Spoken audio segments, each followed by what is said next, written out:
On vous a annoncé le Christ et vous y croyez avec beaucoup de force. Alors maintenant, aucun don de Dieu ne vous manque, à vous qui attendez que notre Seigneur Jésus-Christ paraisse. C'est lui qui vous rendra fort jusqu'au bout. Ainsi, personne ne pourra rien vous reprocher le jour où le Seigneur Jésus-Christ viendra. Il est fidèle, le Dieu qui vous a appelé à vivre unis avec son Fils, Jésus-Christ notre Seigneur. L'Église de Corinthe est divisée. Frères et sœurs chrétiens, au nom de notre Seigneur Jésus-Christ, je vous le demande, soyez tous d'accord entre vous. Parmi vous, pas de division.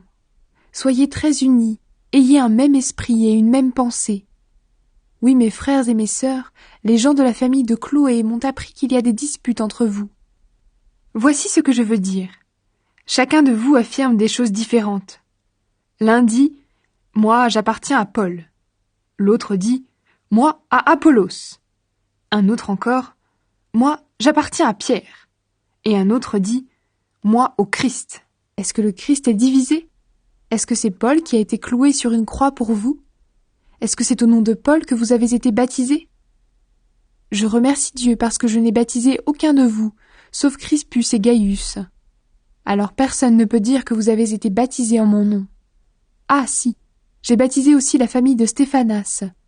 En tout cas, je ne crois pas avoir baptisé quelqu'un d'autre.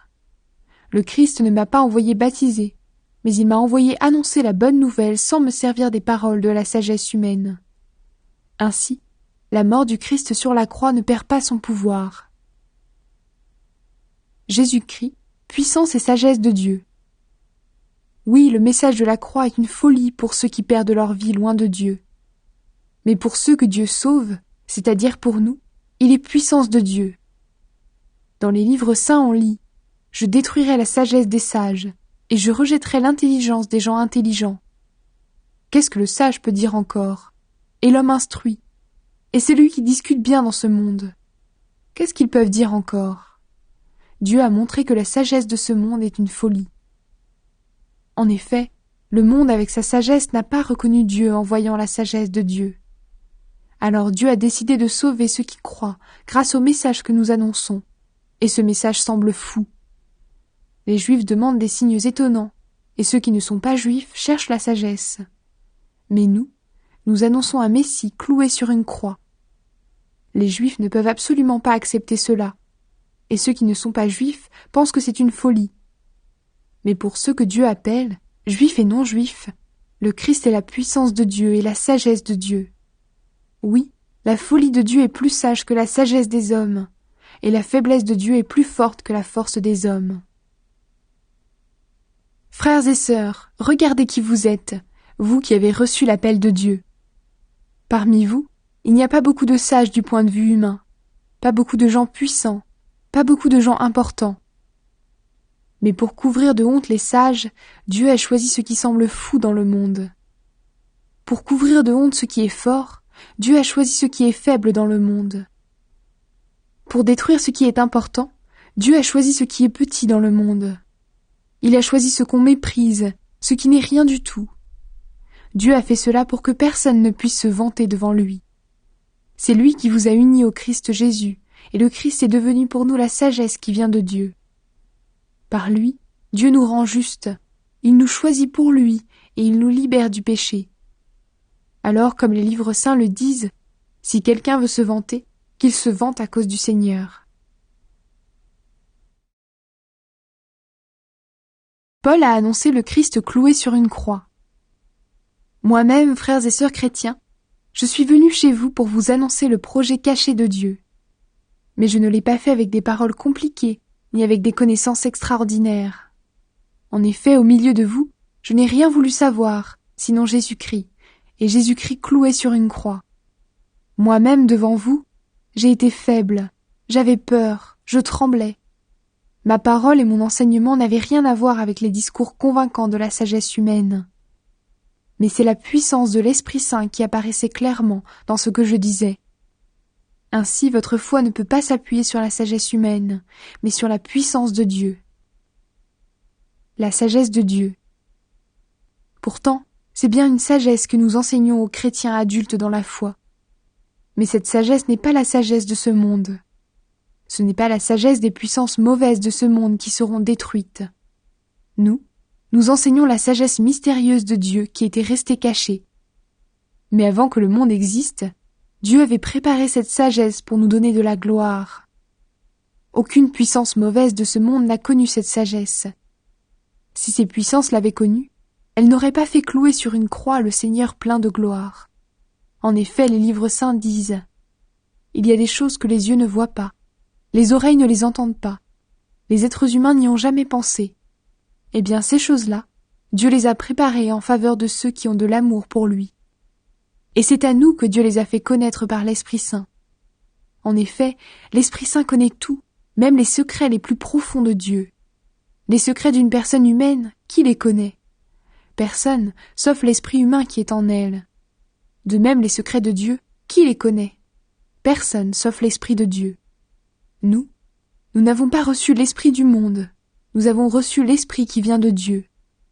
Alors nous pouvons reconnaître les dons que Dieu nous a faits. Nous ne parlons pas de ces dons avec les mots que la sagesse humaine enseigne, nous en parlons avec les mots que l'Esprit de Dieu nous enseigne. Ainsi nous expliquons les choses de l'Esprit de Dieu avec les mots qui viennent de cet Esprit. Celui qui pense seulement de manière humaine n'accepte pas ce qui vient de l'Esprit de Dieu. Pour lui, c'est une folie, et il ne peut pas comprendre cela. Oui, c'est seulement l'Esprit Saint qui permet de bien juger ces choses. Et celui qui a l'Esprit Saint peut juger de tout, mais lui, personne ne peut le juger. Les livres saints disent « Qui connaît la pensée du Seigneur? Qui peut lui donner des conseils ?» Eh bien nous avons la pensée du Christ. Les chrétiens appartiennent au Christ. Pour moi, frères et sœurs chrétiens, je n'ai pas pu vous parler comme à des personnes qui ont l'Esprit Saint. Je vous ai parlé seulement comme à des personnes faibles, à des chrétiens qui sont encore des bébés dans la foi. Je vous ai donné du lait à boire et non une nourriture solide, parce que vous ne pouviez pas la supporter. Même maintenant, vous ne pouvez toujours pas la supporter, parce que vous êtes encore faible. En effet, parmi vous, il y a de la jalousie et des disputes. Alors est-ce que vous n'êtes pas des gens faibles? Est-ce que votre façon de vivre n'est pas encore bien humaine? Quand l'un de vous dit « Moi j'appartiens à Paul », quand un autre dit « Moi j'appartiens à Apollos », est-ce que ces paroles ne sont pas encore bien humaines? Apollos c'est qui? Et Paul c'est qui? Nous sommes seulement des serviteurs de Dieu. C'est par nous que vous êtes devenus croyants, et chacun de nous a travaillé selon les dons que Dieu lui a faits. Moi j'ai planté, Apollos a arrosé, mais c'est Dieu qui a fait pousser. Celui qui plante n'est rien. Celui qui arrose n'est rien. Mais celui qui fait pousser est tout, et c'est Dieu. Entre celui qui plante et celui qui arrose, il n'y a pas de différence. Mais Dieu donne à chacun sa récompense, selon son travail. Car nous travaillons ensemble au service de Dieu, et vous êtes le champ de Dieu.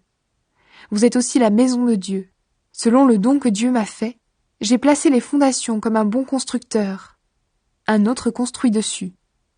Mais chacun doit faire attention à la façon de construire dessus. Les fondations sont déjà là, c'est Jésus-Christ. Personne ne peut en placer d'autres. On peut construire sur ces fondations avec de l'or, de l'argent, des pierres précieuses, du bois, du foin ou de la paille, peu importe. Le travail de chacun sera visible, et on le connaîtra le jour du jugement. Ce jour-là, il y aura un grand feu, et ce feu montrera la qualité du travail de chacun. Si quelqu'un a construit une maison qui résiste au feu, celui-là recevra une récompense. Au contraire, si son travail est brûlé, il perdra tout. Lui, il sera sauvé, mais comme quelqu'un qui traverse le feu pour s'échapper. Vous êtes le temple de Dieu, et l'Esprit de Dieu habite en vous. Vous ne savez donc pas cela? Si quelqu'un détruit le temple de Dieu, celui-là, Dieu le détruira. Oui, le temple de Dieu est saint, et ce temple, c'est vous. Personne ne doit se tromper sur soi-même. Si quelqu'un parmi vous se prend pour un sage, à la manière des gens de ce monde, qu'il devienne fou pour être vraiment sage. En effet, la sagesse des gens de ce monde est une folie pour Dieu. C'est pourquoi les livres saints disent « Dieu attrape les sages au piège de leurs mensonges ». Ils disent aussi « Le Seigneur connaît les pensées des sages, il sait qu'elles ne valent rien ». alors personne ne doit se vanter à cause d'un être humain, car tout vous appartient. Paul, Apollos ou Pierre, le monde, la vie, la mort, le présent, l'avenir. Tout vous appartient, mais vous, vous appartenez au Christ, et le Christ appartient à Dieu.